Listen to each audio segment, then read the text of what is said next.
that's when you're talking to people when you're supposed to be on stage. All right, it's so great to see everybody on this crazy rainy morning. So let's stand up and have our first song.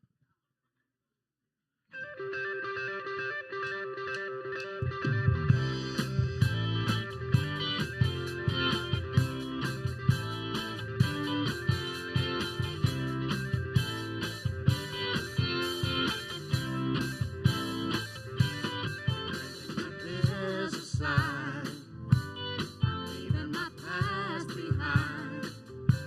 I'm setting my heart and mind on you, Jesus.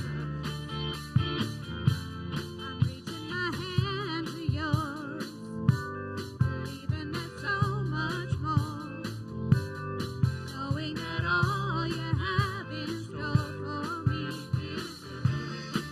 It is good. Today is the day you have made. I will rejoice and be glad in it. Today is the day you have made. I will rejoice and be glad in it. I won't worry about tomorrow, trusting in what you say. Today is the day. Today is the day. All right, get around and say hi to each other.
Putting my fears aside, leaving my doubts behind. I'm giving my hopes and dreams to you, Jesus. I'm reaching my hand to yours, believing there's so much more, knowing that all you have in store for me is good. It is good. Today is the day you have made. I will rejoice and be glad in it. Today is the day you have made. I will rejoice and be glad in it. And I won't worry about tomorrow, trusting in what you say. Today is the day. Today is the day.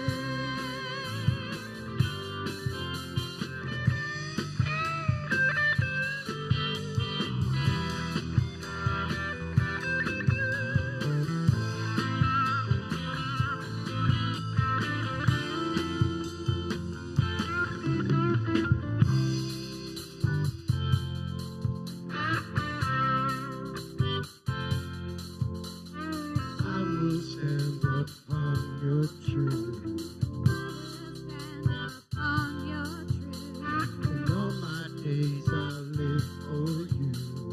All my days I live for you. Yeah, I will stand upon your truth. I will stand upon your truth. And all my days I live for you. All my days I'll live.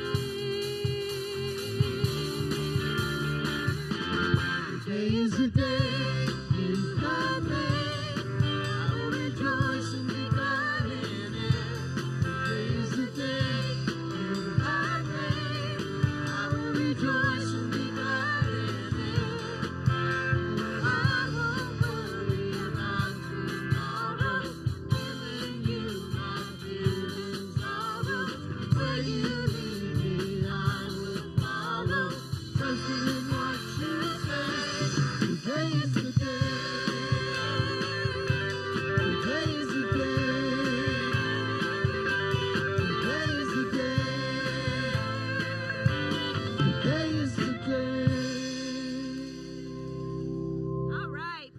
Have a seat.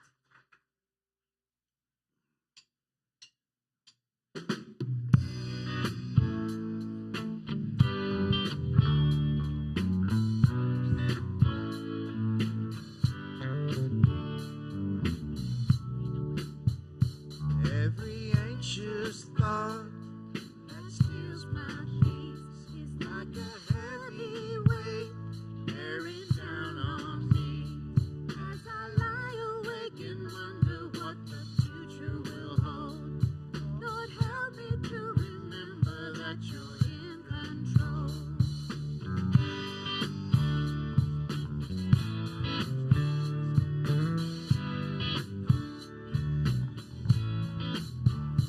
You're my courage when I'm worried in the dead of night. You're my strength 'cause I'm not strong enough to win this fight. You are greater than the battle raging in my mind.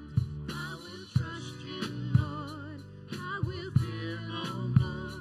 I will trust you, Lord. I will fear no more.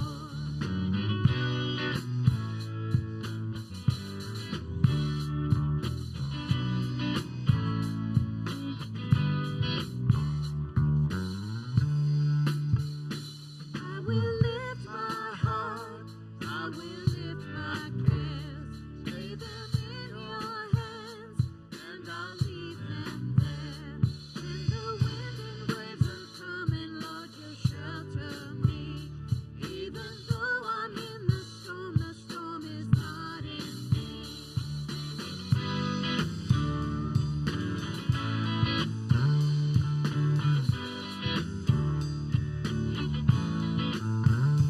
You're my courage when I worry in the dead of night. You're my strength 'cause I'm not strong enough to win this fight. You are greater than the battle raging in my mind. I will trust you, Lord. I will fear no more. I will trust you, Lord. I will fear no more.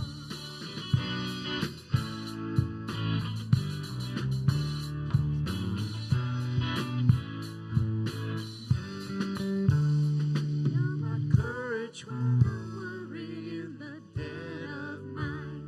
You're my strength 'cause I'm not strong enough to win this fight. You are greater than the battle raging in my mind. I will trust you, Lord. I will fear no more. I will trust you, Lord. I will fear no more.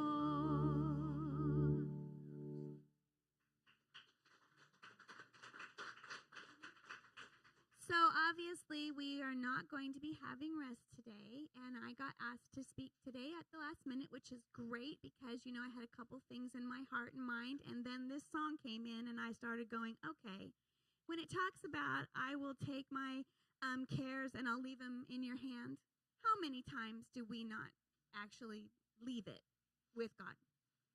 And, it made me think about those words and how often in the stress that all of you kind of know I've been living through, whatever, that I try to give it to God and follow his path and then I don't. Well, this is what I love, in our talk today is about love, but this is what I love about the Lord. It's so amazing. It's like he created, well, he did create, but it's like he is your very own GPS system, and you lay it in his hands, and then when it said turn right, you turn left, and it says rerouting, and God is going to take you back, and he's still going to help you when you don't get it right, or when you don't follow the path he asked.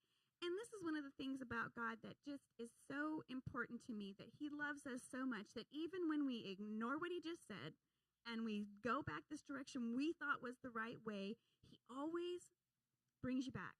He redirects, he reroutes you, and he helps you come back to where he knows you're going to have the fulfillment or the faith or the trust or the healing emotionally or mentally that you need, that he's there to offer you. He never turns away. So while we're discussing love today, I just want to say that little part of that verse reminds me how much I love God and how much he just sticks with me even when I don't know what I'm doing. Random. So let's have our last song, and then we can listen to Jana talk to us about whatever Russ was going to say, but in Jana's words.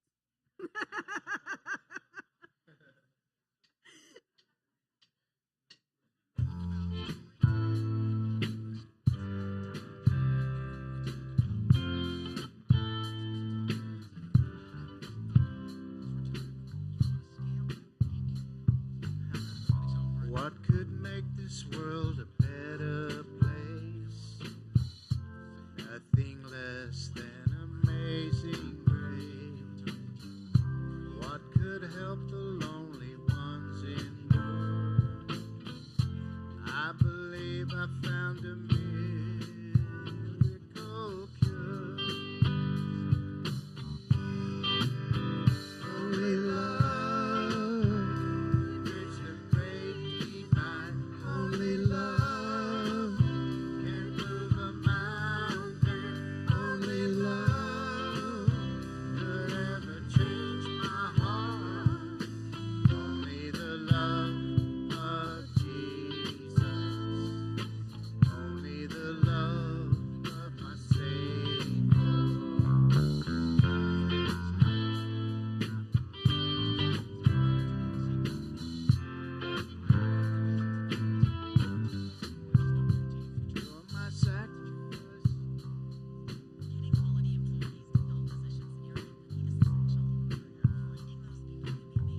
Your own words. You sacrificed everything for me, made a guilty man so free. Sinless hands nailed to a cross. What would make you wanna die for the Lord? Only love could bridge the great divide. Only love could move a mountain.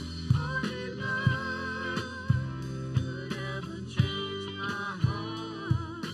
Only the love of Jesus.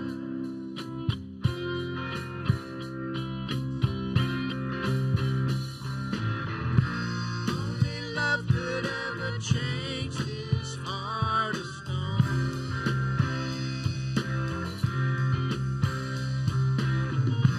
Only love could ever lead me home.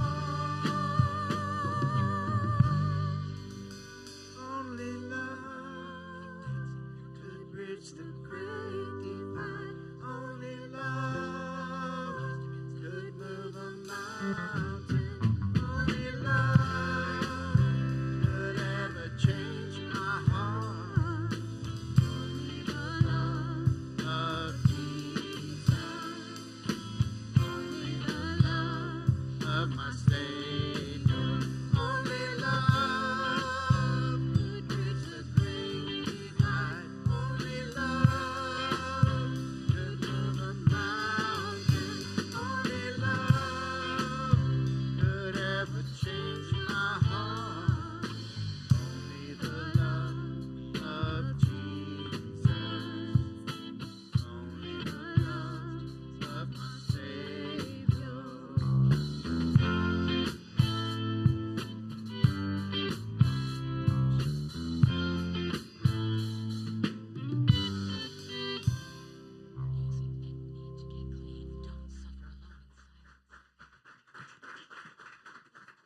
Well, good morning, everyone. We are having potluck today. In case you missed it, Betty's favorite day, I know. But we're having potluck today, so we're very excited about that. And if you didn't bring anything, don't worry about it. We always have lots and lots of food, so we would love for you to stay and eat and visit and fellowship with us. Well, speaking of potluck, you may have grabbed one of these today, and if you didn't, there's some out on the tables. But we need help with potluck. We don't need help making food. Everybody makes food and brings it, and that's great. But we need help getting ready for potluck. So there's a little flyer. It kind of tells you the help that we're needed. We need help before the service starts with potluck. We need help during the service with potluck, and we need help after potluck, cleaning up and everything. And my advice would be, grab 3 or 4 people in church that you like to visit with and have fun with and do it together. But we've got today covered is the good news. So you're off the hook today. We usually have like 5 or 6 potlucks a year, so we just need some help. The ladies in the kitchen, I'm sure they would really like a little help, and they've been doing it a long time. So if you could help with that, that would be really great. All right, well, moving on. You're probably wondering, where the heck is Russ? Is he in Cabo? I wish. He is not. He is not. He is home in bed. So I'll try to make this as quick as possible. And Russ is having some really severe back pain, like lower back pain. And Megan took him to the ER this last week because it's finals week for me, yay. And everything checked out fine. They couldn't find anything wrong, but the pain is real and it's severe. But there's no fracture, there's just nothing. So the only thing they could kind of figure out is it might be a pinched nerve, it might be stress, it might be both. So he's on some pretty heavy pain pills and muscle relaxers, and he's a little snappy, so if anybody wants to come over, you just come on over. Last night, I asked him, I said, hey, do you need anything? And he goes, if you're going to be mad at me, and I'm like, I'm telling you, I'm Mother Teresa right now because my patience is almost gone. I'm like, nobody's mad. He's like, well, your tone. And I'm like, my tone? Are you kidding me? Anyway, I want to be serious with you for just a minute, though, about what I think is going on. And I prayed about this, and, I feel like it's the right thing for me to do to share this with you. And I didn't run this by him. So this may be the last time I'm allowed on stage. We'll see. Serious. I think there's 2 reasons that he's feeling this way. He's been feeling pretty down the last few weeks, I would say, probably 3 weeks, like really down. And then the back pain followed all of this. But here's what I think. My 2 years that I went through with my family was so difficult. And Russ propped me up for 2 years. And he did so many things that I needed him to do because I couldn't do them, for my family, for him. I was just gone. So I think what's happening that makes sense to me is I'm finally getting better, and I think he's kind of starting to, feel that more and crash a little bit. And he's not like in horrible shape, but I think that's a big part of it. I think he's worn out because it's kind of like with your kids, your spouse. You want to make sure they're okay before you can be okay. So I'm getting where I'm okay, and I need now him to be okay. So I think that's one part of it. I think the other part of it, he's talked about a lot in church before, but I think it's just the toll that 40 years of doing ministry can take on you sometimes.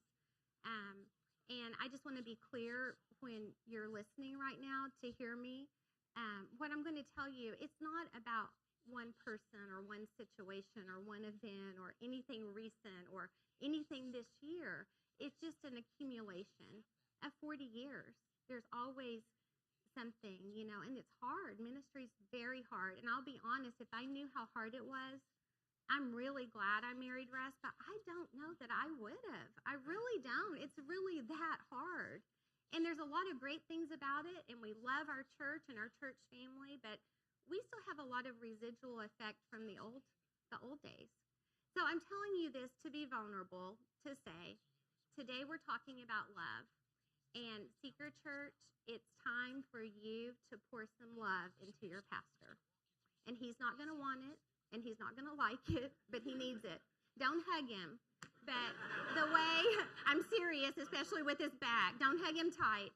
But the ways you can support and love on him is pray for him. That's the biggest thing you can do. Send him some encouragement. If you want to write a card or send a text, he's not much for talking right now. But those are huge, huge things.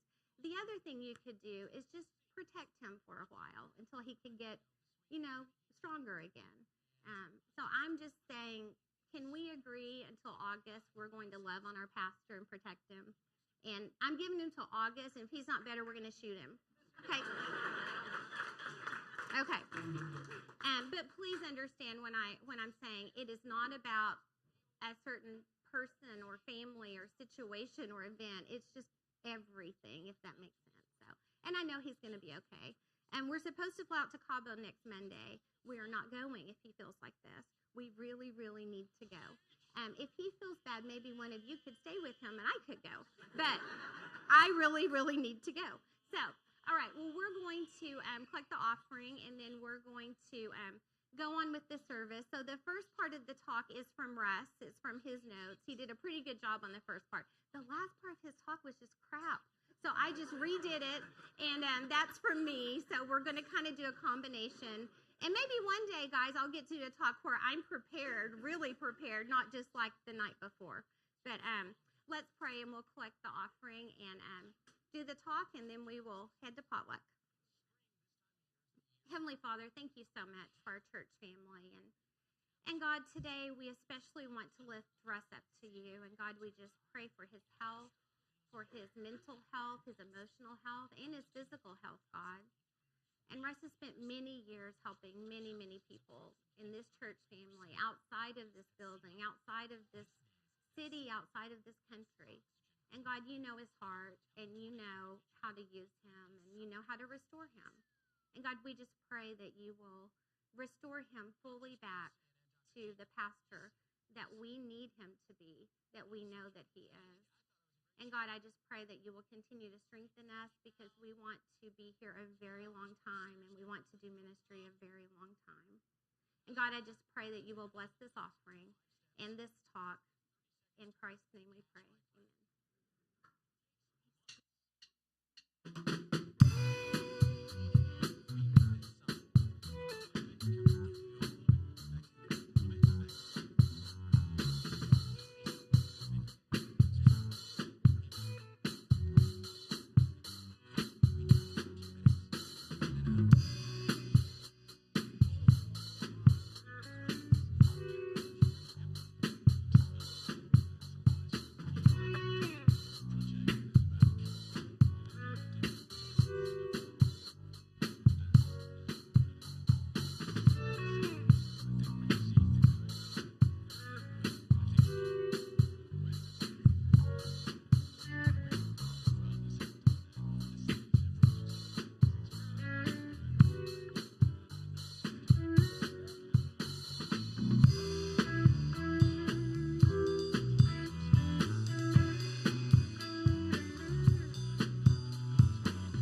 ask you a few questions, present a few scenarios.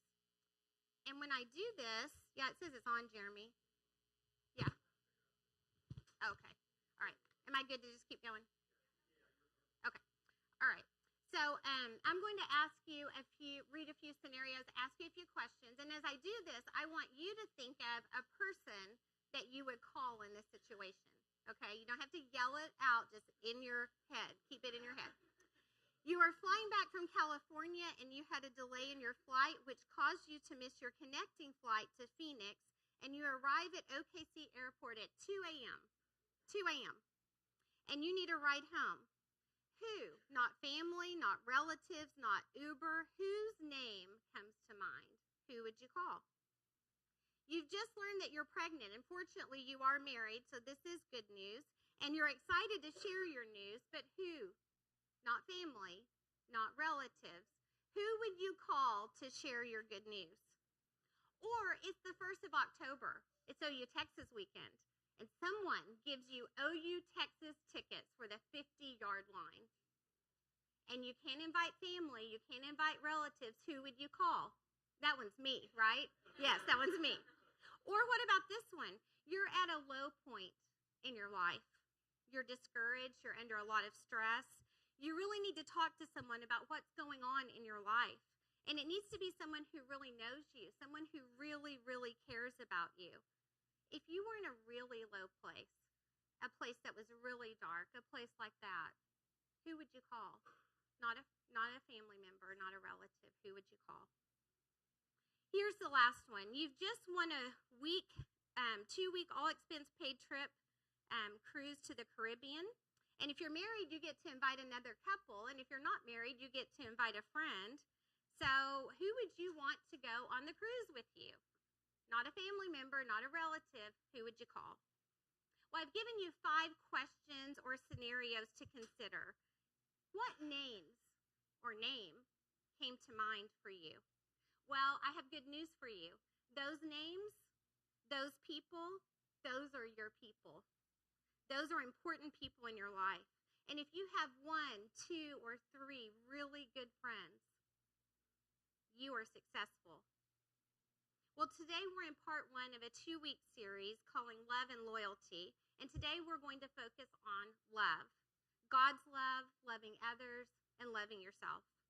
Now, if a total stranger came up to you and said, "Can you explain to me what biblical Christianity is all about? Can you tell me what it is in one word?" What would you say? Turn to your neighbor and tell them. What would you say? One word. What is biblical Christianity all about? Got it? Well, actually, Jesus was asked that question, and he told others when he was asked, what is biblical Christianity all about? Do you know what Jesus said? It's all about love. He said, people, it's all about love. It's about loving God with all you've got. All you've got. It's about loving other people, and it's about loving yourself, but it is about love. In 1 Corinthians 13, the Apostle Paul put it this way. He said, when you strip it all down, when you get to the basics, these 3 things remain: faith, hope, and love. But the winner in a landslide is love. In Paul, it says, love people deeply from your heart. So the next time some random person asks you, what is the essence of Christianity? What's it all about? You simply say, it's all about love. Well, a few minutes ago, I gave you 5 scenarios or questions to kind of consider, to think about. Who would you call in that situation? Have you ever thought about circles in your life of people? Different people for different reasons, for different seasons. There's different circles of people in our lives. All of us have an outer circle of friends or acquaintances, don't we? And we know who these people are. They're generally low commitments, low investment type relationships. We don't put much into them. We don't get much back from them. Now, I don't think it would be an exaggeration to say or to argue that Jesus was the most the best relationally person that we've ever known. His outer circle was probably in the hundreds of thousands for his outer circle, just acquaintances, people that he came in contact with that he really didn't know. There were always people that wanting to get to know Jesus, right? But Jesus protected himself a little bit. If you read the Bible, it's pretty clear. Now, there were always people wanting his autograph, I'm sure on a tablet or something, things like that. But they wanted to get close to Jesus. That was just for me. Russ didn't even have that one. But, people drift in and out of the outer circle when circumstances change. Some people just aren't meant to stay with us through certain times in our lives. That's one thing I've learned a lot. You're nice to each other in the outer circle. You exchange pleasantries in the outer circle, but it's kind of more surface level type communication. Well, next is the middle circle. Now, while the outer circle people, they have almost no impact on the quality of your life, the middle circle people, they can make a big difference in your life. With these people, you've shown them who you are, you can depend on them, and they can depend on you. So, who was in the middle circle for Jesus? Do you know? Lazarus, Mary, Martha, and the 12 disciples, of course. That's who I would say would be in his inner circle. In Luke 22, we see a clear indicator of Jesus with the middle circle when it comes time for him to face his death on the cross. That's where we see it really big. And that's what we call the Last Supper. And Jesus openly tells them, it's really important to me to be with you at this time. I want you with me right now. Inner circle. These close-knit people, they were there for Jesus. Peter, James, and John. That was his inner circle. So Jesus didn't dismiss the other disciples. He didn't treat them badly. He didn't say, I don't care about you, I don't need you. He just said, I care about you and I need you, but I need these people. I need these people with me right now in my inner circle. So on the most tormented-filled night of Jesus' life, the night of the betrayal and the arrest, Jesus knew what was going to happen the next day, and so do you. The savage beating he would endure, the 30 lashes, the spikes driven through his hands and his feet, the culminating to his death. He was with all 12 disciples. But as the full weight of what was about to happen to him, the gravity of what was going to happen to Jesus, as it was setting into his mind and to his heart, he looked around and he said, where's Peter? Where's James? Where's John? I need my people. I need my inner circle. Jesus was simply saying, I need the people that I feel the safest with me right now. So the inner circle is about loyalty. It's about ride or die kind of people. I mean, these are the people that you have one phone call to make, and that's your phone call. That's your people. So inner circle people are the ones when something questionable comes up about you. If someone says, Jana did so-and-so, or I think Russ is doing such and such. Inner circle people are the people going, that does not sound like the Jana I know. That does not sound like the Russ I know. That's what inner circle people do for you. And we all need inner circle people because they are our people. But I'm telling you, it doesn't always happen that way. Sometimes we hear things about people, and even though they're in our inner circle and we know them so well, just because someone else says something to us, we believe it. And that's a really sad day when that happens in our inner circle. Because those should be the people that we defend, we believe in, we trust, we admire. We're going to stand by them until proven otherwise, right? That's your inner circle. Now, let's look at the circles again. So far we've talked about who's in your outer circle, who's in your middle circle, and who's in your inner circle. But I have a really big question for you now. Where is God in your circle? Where's God? Is God in your outer circle? Is God in your middle circle? Or is God in your inner circle? I want to spend a little time thinking about that. If God is in your outer circle, that just means he's an acquaintance. You occasionally think about him, oh yeah, God, right. Yeah, God, he's out there somewhere. And if I need him, he's there. And sometimes I'll talk to him if I have time, but he's in my outer circle. Or what about the middle circle? He matters to you quite a bit, but your life is not really centered around God, but he matters to you a lot. He's important to you. You think he's the most important thing in your life. You even say he's the most important thing in your life, but he's really not the most important thing in your life.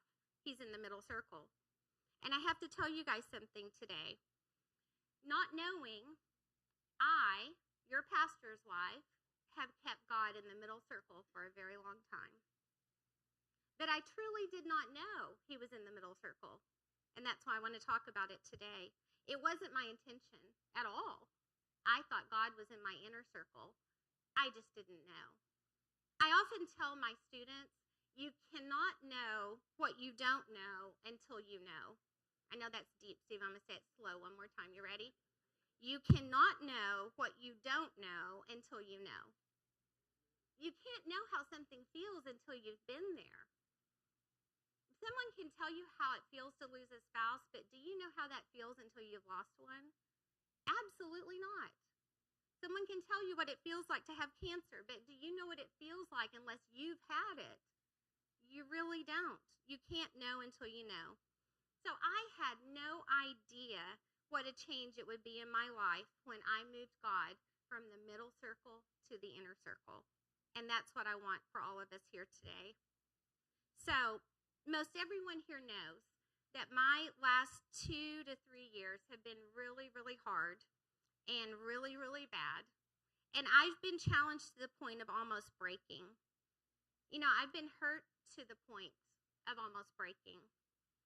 I've cried to the point of no more tears. And I don't know if you've been there. I hope you haven't. It's not a good place to be. No more tears where nothing would really come out anymore. That kind of brokenness. Both my parents passed away within 9 months of each other. And it was hard. It was more than hard. It was devastating. It was hard. It was hard to watch them struggle. It was hard to watch them in pain. It was hard to balance their care with my job, with my family. It was hard. And I'm going to take a moment to be very, very vulnerable with my church family right now. As I talk through this hardship, I want you to think of the hardships in your life that you have gone through, that you're currently gone through. And I want you to think about, where's God? Is he in the outer circle? Is he in the middle circle? Or are you going to let him in? You're going to let him into the inner circle. Well, after some very traumatic family things happened to me, I found myself broken. And I think this is pretty symbolic of how I felt. I'm not going to make it through this without crying, so just get ready. Some of you saw me.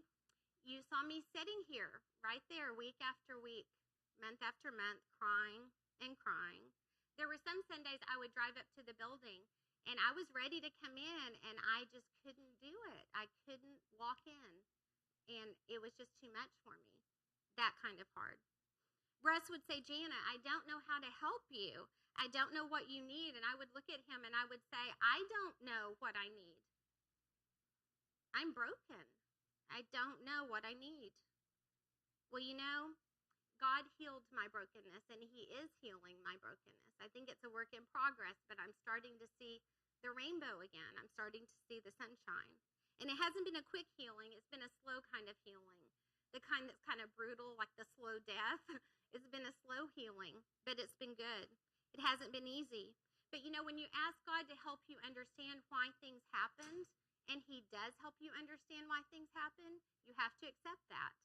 And I feel like I have. It doesn't take the hurt away, but it does help my heart a lot. I tell you this today, not at all for you to feel sorry for me, because I in no way think that my life is harder than any of your lives, and I mean that. I do not think so. I wouldn't trade what I went through with some of what you guys go through. I know that we have a lot of hardship in our church family, but I was so low to the point that I just was lost, walking around lost. And if you've lost a parent, and especially both parents, you know how that feeling feels. You're kind of walking around like, welp. And a little kid said to me, goes, your mama's gone? Your mama died? And I said, she did die. And, you know, little kids just are the greatest. And they said, your daddy died? And I said, yeah, my daddy did die. And they go, oh, I guess you're next, huh? And I said, I guess so. I was like, I did not need that. It wasn't lyric. It was not lyric. So anyway, but I was like, yeah, thanks, sweetheart. Go away. But, it didn't break me. Now, you may be thinking I was broken because both my parents passed away in 9 months, but that wasn't the part that broke me. It was hard. I missed them. I wish I could see them. But, I'm okay with that. It wasn't their passing. It was about the agony they went through. It was about the hard. It was about so much hard. I had to tell my dad and my brother that my mom had a brain tumor and that she was going to die. That was hard. And then I had to be the one to sit with my dad and my brother and my mom and tell my mom that she had a brain tumor. And I watched YouTube videos on how do you tell someone they're going to die? How do you do it the right way? Because I had one shot and I didn't want to mess it up. And everything I heard was you tell them and then you wait. And you let them ask questions and you tell them more and you wait and you let them ask questions. And I said, Mom, you've been asking what's wrong and now I know what's wrong. And she looked at me and smiled and she said, what's wrong? Great, what's wrong? And I said, you have a brain tumor. And she looked at me and shook her head and she said, is it bad? And I said, it's bad. And she looked at me and she said, am I going to die? And I said, yes, you're going to die, Mom. And then she said, how long? And I said, well, Mom, only God knows that. I said, but the doctors are saying 3 to 6 months, Mom. But I'm going to take good care of you, and I'm going to be here with you all the time, and we're going to do this together, and I love you, and we can do this. And that was hard. I talked to Mom and Dad about heaven, and I assured them that all would be okay. And one of the special and the hardest things I've probably done in my whole entire life was when my mom passed away. I was the last person she locked eyes with. And after she passed away, the hospice person said, do you want to close her eyes? And I took a second and I said, yes, I would be honored to close my mom's eyes. And I did. My mom she brought me into this life and I was with her when she left this life. But that was love. That was love. And it was hard, but it wasn't the terrible hard that I'm talking about. The terrible hard was something I can't even reveal to you today. But it was devastating to me. It was earth-shattering to me. It was pull the rug out from under you kind of hard. Kelly, you cannot stay in here if you're going to cry on the front row. I know some of you here today, you know what I'm talking about. You know what that kind of hard feels like. And again, I'm not saying my hard's harder than your hard. We don't have to compete for hard. There's enough to go around. There really, really is. But I found myself asking, God, who am I? What's my purpose? I was lost. I was lost like a sheep without a shepherd. But God was there. He was there right by me the whole time. I just had him in the wrong circle, guys. I had him in the wrong circle. So it caught me one day and I thought, why am I trying to figure out so much myself? Why am I trying to do everything myself? I have God in my life. I'm a Christian. I've been a Christian for a very long time. But I just wanted to fix it. I wanted to fix everything. I wanted everything to be better. And it wasn't until things got to the point that there was no return and they couldn't be better that guess what I did? I turned to God. When things got so hard and I couldn't do anything about it and nothing could happen, I turned to God. And people say, let go and let God. And I love that saying, but I hate that saying. It's a lot easier said than done, isn't it? I know that I need to let go and let God. It's not a brain thing. It's a heart thing. I know that. I know that. Well, I finally did. I let go and I let God, and God started to heal my brokenness. I just cried out one night. I said, God, I'm broken. I'm broken and I need you. Where are you? And you know what God said to me? He said, Jana, I'm right here. I've always been right here. You had me in the wrong circle. You had me in the wrong circle. I found myself one night on my knees crying out to God, saying, I don't know what to do. I'm lost. I need you. And where are you? And he was there. Am I glad life was so hard? Of course I am not glad. I'm a happy person. I like to have fun. I don't like hard. But you know what? I am so glad that good came out of bad. And I'm so glad that being broken put me back together. Being broken put me back together. Now I lost my place. You know, I just hope for you guys that you will learn from me, that you will protect your inner circle, and that God will be a part of your inner circle. So, Seeker Church, learn from me. Put God in your inner circle. You know, I know many in our church family have gone through such difficult, heart-wrenching things. I mean, things like losing a job, not knowing where your income is going to come from next. Things like going through a divorce, a child being very, very ill, losing a spouse, or the loss of a child. I know many here have gone through and are going through some extremely difficult times. And to you, I say, God's there. God didn't move. God didn't leave you. You left him.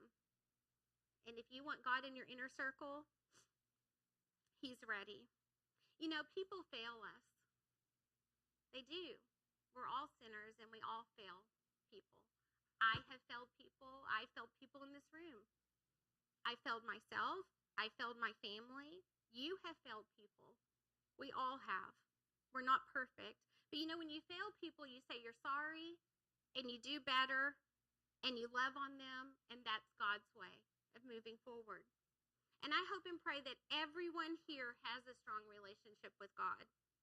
Because when the roof falls in, when the rug is pulled out from under you, who are you? Where do you turn? I can tell you exactly what I do, and I wish I'd started doing this a very long time ago. But before I do anything, I pray about it. I ask God about it. I think about it. And I run it by some people in my inner circle. And that's how I handle things. And I've worked very hard on my inner circle. I have different inner circles. Like I have a few little church friends, and I have some high school friends and some college friends, but I have little inner circles of people to do life with. And I've worked very hard on that. I'm urging you today to find your people, to find your circle. You know, that's what Jesus did. Jesus knew his circle. He found them. He hung out with them. He said, I'm going to be hanging on a cross tomorrow, guys, and today I need to be with my people. And that's what he did. Well, last spring, I had to go down to Mom and Dad's house to finish cleaning out all the stuff. My mom was so organized, so did it pretty quickly. And then I had to go back again. And when I went back again, before I went back, some family members were not being very nice. Or as my niece says, they weren't being lovely people. That's how she says it. And they weren't being lovely. So what did I do? I took some of my people with me. I wasn't going to go down there by myself. So I took Kelly and I took Radonna and I took Kim and I said, will you go with me? Will you stand by me? Will you support me? Will you prop me up if I need it?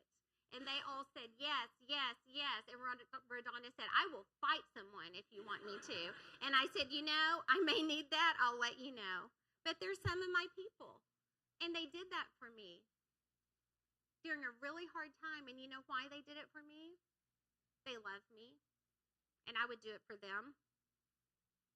I would do it for you guys. So we talked about God's love in circles, and I want to end today with giving you a little advice about 1 Corinthians 13.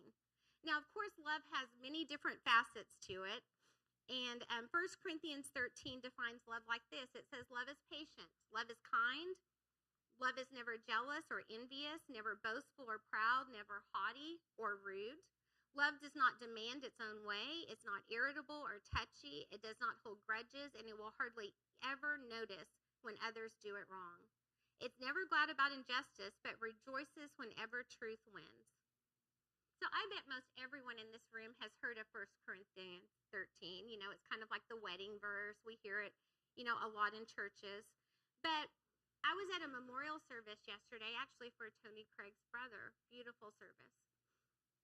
And Tony's brother did something, and I just thought, that is genius. So I stole it. So that's what I want to talk you through today. Have you ever thought about putting your name in these blanks? Instead of just saying love is patient, put your name in the blank. Think about it that way. Let me give you for example. Kelly is patient. Megan is kind. Katie does not envy. Kim does not boast. Jean is not proud. Paul does not dishonor others. Sean is not self-seeking. Emily is not easily angered. Theo does not keep records of wrongs. I picked Theo for that because he's 2 and he does not keep record of wrongs. I think the rest of us do periodically do that. Donna does not delight in evil but rejoices in truth. Russ always trusts. Terry always hopes. And Kathy always perseveres. So what if we said this so much that it became like a mantra for us? We said it so much that we become these things. Would that not be the most incredible thing that could happen to us as human beings and to our church family? So I thought we might try it today. And I know we can do this. This is a little complicated, but I have faith in us. So I'm going to say something, and I'm going to say my name in the blank. And after I say it, I'm going to point to you, and then you're going to say out loud your name in the blank. Can we do this? Okay, here we go. I am a professor. We can do this. Okay. Jana is patient. Okay, you can say it louder than that. Okay, for Russ on the live stream. Jana is kind. Jana does not envy. Jana does not boast. Jana is not proud. Jana does not dishonor others. Jana is not self-seeking. Jana tries not to be easily angered. Jana does not keep record of wrongs. Jana does not delight in evil, but rejoices with the truth. Jana always trusts. Jana always hopes. And Jana always perseveres. Good. That could be your mantra. How about it? Can you imagine, Seeker Church, if we did that and when we ring in 2025, we're going, I'm a more loving person because this was on my bathroom mirror. This was my screensaver. And I repeated this every day and I put my name in those blanks. And I want to challenge you guys to do it. I'm going to do it, and let's see what happens January 2025. Well, we started today with 5 questions of who would you call. And I have a few more, but I bet you're going to get these really easily, and then we're wrapping up. Remember that old movie, Ghostbusters? Do you remember that one? Okay, so see if you guys can help me with a little audience. You got to yell it, okay? Okay. If there's something strange in your neighborhood, who are you going to call? Ghostbusters. You can do it with the inflection. Come on. Okay. If there's something weird and it don't look good, who are you going to call? Ghostbusters. Yes. If you're seeing things running through your head, who are you going to call? Ghostbusters. I love this one. If you see an invisible man sleeping in your bed, who are you going to call? Ghostbusters. Well, I don't know about you, but I'm not going to call Ghostbusters. I'm going to call 911 God is who I'm going to call, and I'm going to run to my inner circle, and I'm going to find my people, because you know the Bible makes it clear that it's all about love, Love. So Seeker Church, let's make a pledge that we're going to be even a more loving church family. And we're going to do what 1 Corinthians says. We're going to make a pledge, a commitment to do it. You know what will happen if we do it? God will be honored. We will be happier. And we will be more Christ-like. And to me, that is a win, win, win. You know, this is love. Go back to the other one, Tina, please. Yeah. So this is mom, the next one. This is mom and dad, the one before. This is mom and dad on their wedding day. They were married 59 years. And this is mom and dad a few weeks before mom went to heaven. And when I look at this picture, this is love. This is it right here, guys. The next one. This is love. This is Megan with my dad. She took such good care of him. Dad wanted Megan to move in. Megan said, "What about Tanner?" And Dad would say, "He'll be okay." And then there I am with Dad. This is love. When I see this picture, this is love. And then the last one. This one. This one. This is love. So as we wrap up today, I just want to encourage you guys. Don't wait until life gets hard. Don't wait until life gets hard to put God in your inner circle. It's going to be so much harder if you wait. Do it today. Do it right now. Make him your friend. Talk to him. Go to him before you go to anybody else, because really, he's the best friend you'll ever have. And remember, love God like crazy. Love other people. And love yourself. So let's stand and we'll have our closing prayer. Whew. Glad that's over. Teaching's a lot easier than doing this stuff, guys. Heavenly Father, we come to you today, God, vulnerable. We come to you today, God, just loving you and inviting you into our inner circle, God. And God, we just pray that you will wrap us up in your love, and God, that you will help us to pour into him, because God, we want him back healthy and strong, and I know he will be. We just got to get over this little bump. And God, we know that you can do all things. And God, I pray for our church family that you will strengthen us, that you will show us love, that you will show us how to treat each other, how to be good to each other, how to respond to each other. And God, you know, you built us as believers to do this in fellowship, in community with other people. And we're right here, God. Use us to help each other. And God, we just pray for this potluck, that this food will nourish our bodies. And thank you for all the hands that went into preparing this. And it's in Christ's name we pray.